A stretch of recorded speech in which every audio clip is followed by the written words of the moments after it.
Alors, le texte ici, on va le mettre sur une courbe. Enfin, on va lui mettre une déformation par enveloppe. C'est pas vraiment mettre le texte sur des vecteurs. C'est pas poser les caractères sur des vecteurs existants, mais c'est déformer le texte ici par un système d'enveloppe pour que ce soit un peu courbe, comme une arcade. Donc, vous allez dans menu Objet,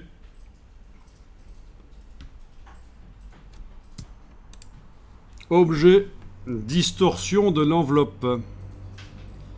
Créé d'après une déformation. Oui, parce qu'il y a différentes manières de faire des distorsions par enveloppe, mais ici, ça va être par déformation prédéfinie des curseurs. Vous allez voir, c'est ce qu'il y a de plus simple. Et voilà. Vous avez la case aperçu cochée. Vous jouez sur les curseurs de manière à obtenir ce que vous vouliez obtenir. OK. Et on peut retourner là-dedans, tant qu'on veut. Objet, distorsion de l'enveloppe. Option de l'enveloppe.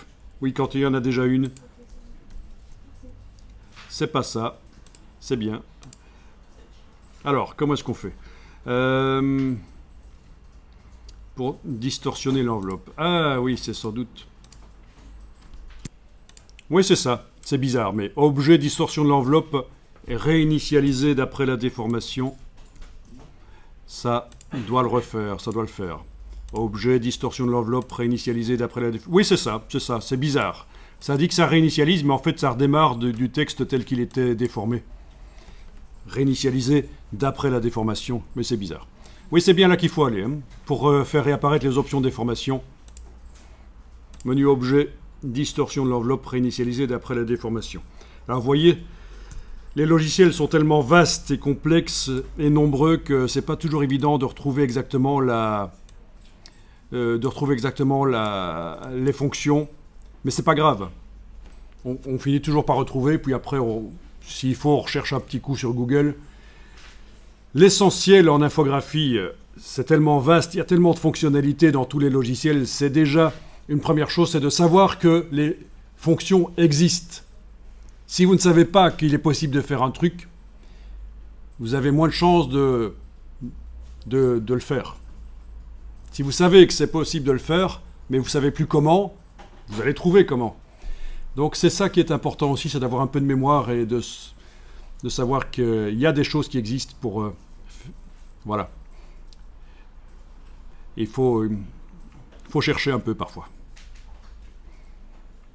Donc tout à fait normal, ça va forcément vous arriver aussi, il ne faut pas chercher la perfection, vous n'êtes pas obligé de vous souvenir exactement toujours de la manière dont les choses fonctionnent. Alors pour faire ça, vous n'avez pas eu de problème, tout va bien pour tout le monde? Ok, bon, j'ai fait finalement une arcade inversée, mais peu importe. On va enregistrer le document.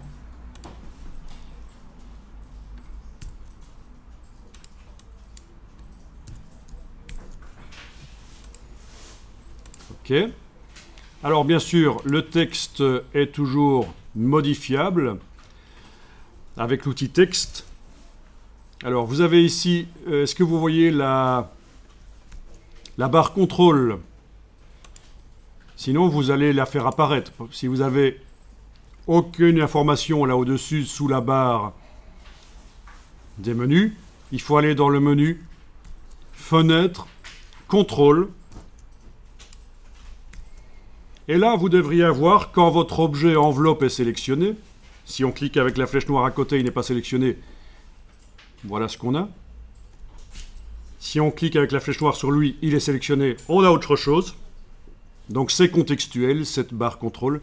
Vous avez ici la possibilité de dire que vous êtes en train de modifier l'enveloppe ou alors le contenu. Voilà, il faut passer en modifier le contenu. Et alors avec l'outil texte, vous allez pouvoir changer le texte. Voilà.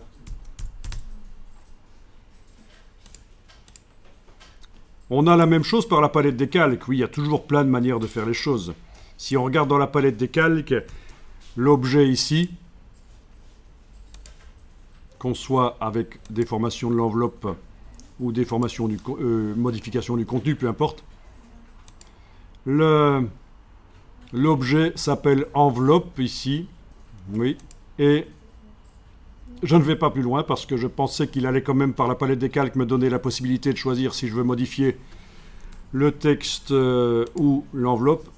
Ah ben si, quand on est en modification de contenu. Mais bon, peu importe.